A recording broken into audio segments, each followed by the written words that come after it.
innovation, research and development.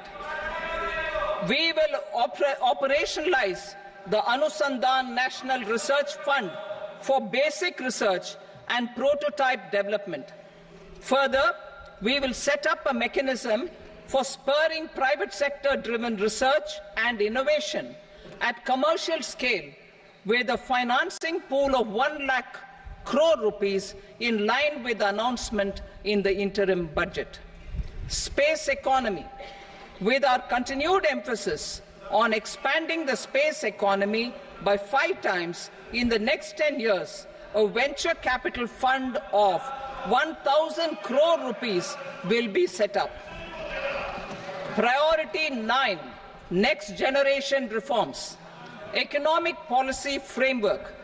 We will formulate an economic policy framework to delineate the overarching approach to economic development and set the scope of the next generation of reforms for facilitating employment opportunities and sustaining high growth.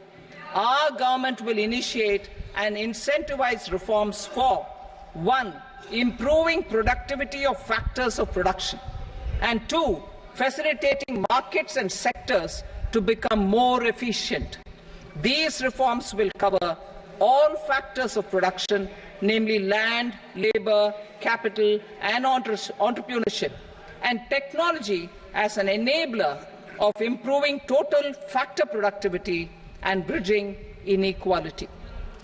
Effective implementation of several of these reforms requires collaboration between the centre and the states, and building consensus as development of the country lies in development of the states. For promoting competitive federalism and incentivizing states for faster implementation of reforms, I propose to earmark a significant part of the 50-year interest-free loan. Working with the states, we will initiate the following reforms.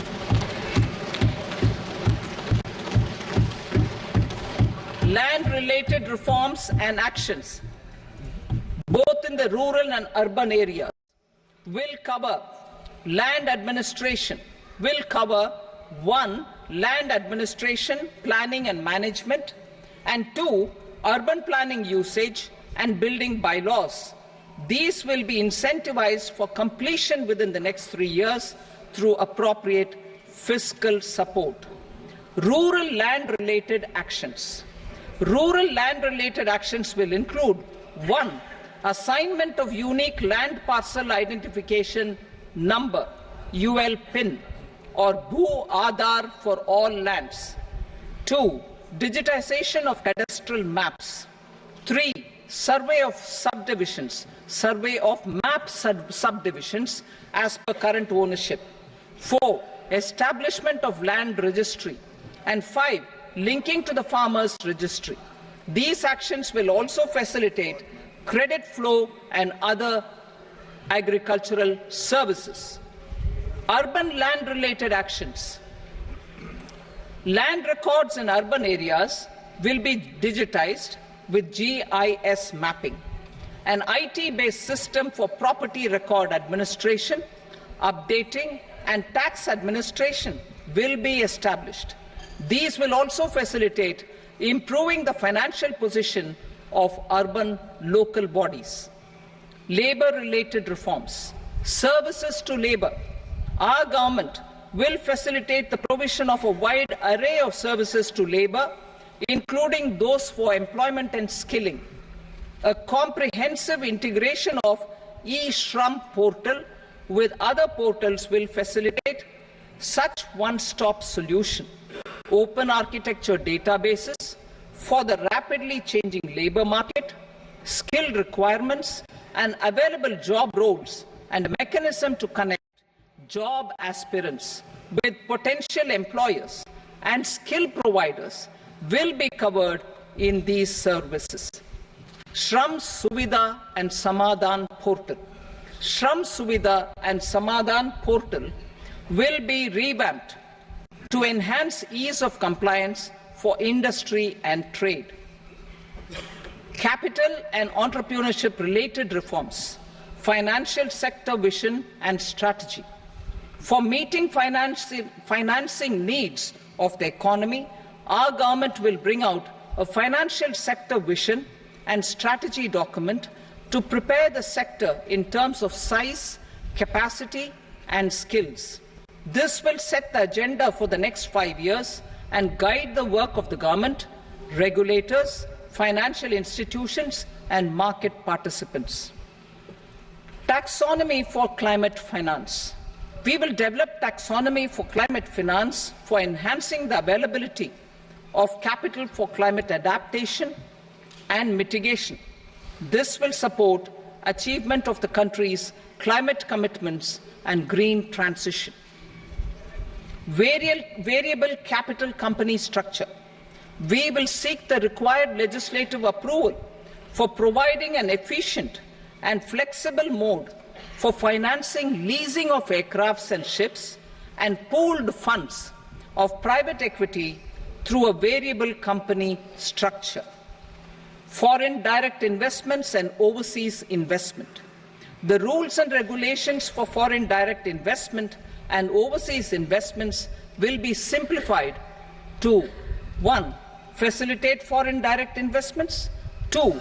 Nudge prioritization, and 3. Promote opportunities for using Indian rupee as a currency for overseas investment.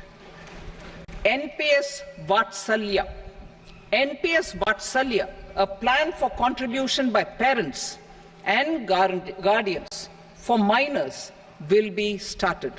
On attaining the age of majority, the plan can be converted seamlessly into a normal NPS account. Use of technology. We have successfully used technology for improving productivity and bridging inequality in our economy during the past 10 years. Public investment in digital infrastructure and innovations by the private sector have helped in improving access of all citizens, particularly the common people, to market resources, education, health and services. We will step up adoption of technology towards digitalization of the economy. Ease of doing business. For enhancing ease of doing business, we are already working on the Jan Vishwas Bill 2.0. Further, states will be incentivized for implementation of the business reforms, action plans, and digitalization. Data and statistics. For improving data governance, collection, processing and management of data and statistics, different sectoral databases, including those established under the Digital India Mission, will be utilized with active use of technology tools. New pension scheme. The committee to review the NPS has made considerable progress in its work. I am happy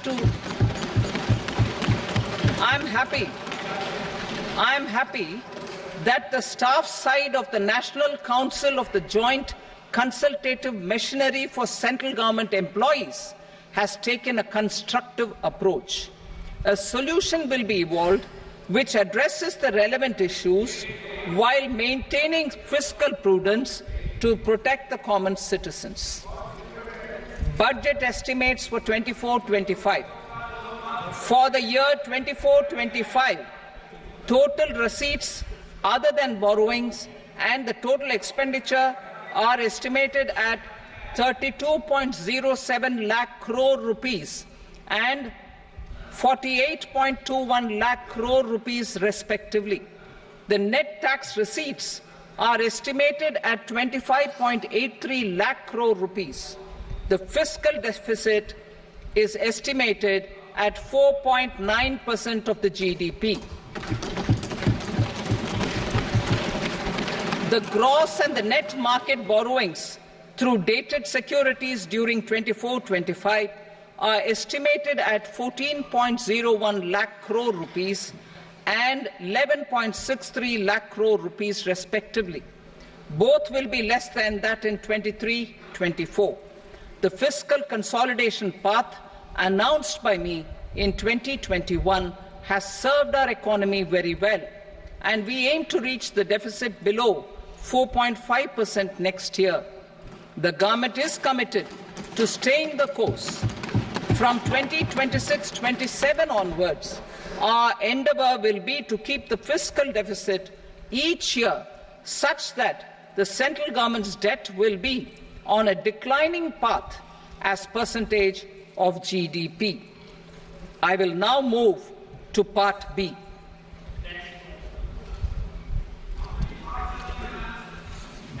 Indirect taxes. Sir, I start with GST. It has decreased tax incidence on the common man, reduced compliance burden and logistics cost for trade and industry, and enhanced revenues of the central and the state governments. It is a success of vast proportions. To multiply the benefits of GST, we will strive to further simplify and rationalize the tax structure and endeavour to expand it to the remaining sectors. My proposals for customs duties intend to support domestic manufacturing, deepen local value addition, promote export competitiveness, and simplify taxation while keeping the interest of the general public and consumers surmount. In Budget 22-23, we reduced the number of customs duty rates. I propose to undertake a comprehensive review of the rate structure over the next 6 months to rationalize and simplify it for ease of trade, removal of duty inversion, and reduction of disputes. I shall now take up sector-specific customs duty proposals. Medicine and medical equipments. To provide relief to cancer patients, I propose to fully exempt 3 more medicines from customs duties.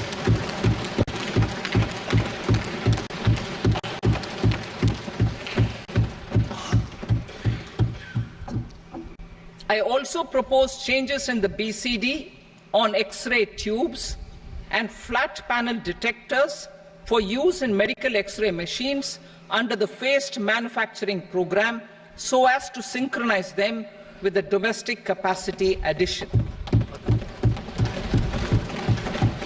Mobile phone and related parts. With a 3-fold increase in domestic production and almost a 100-fold jump in exports of mobile phones over the last 6 years, the Indian mobile industry has matured.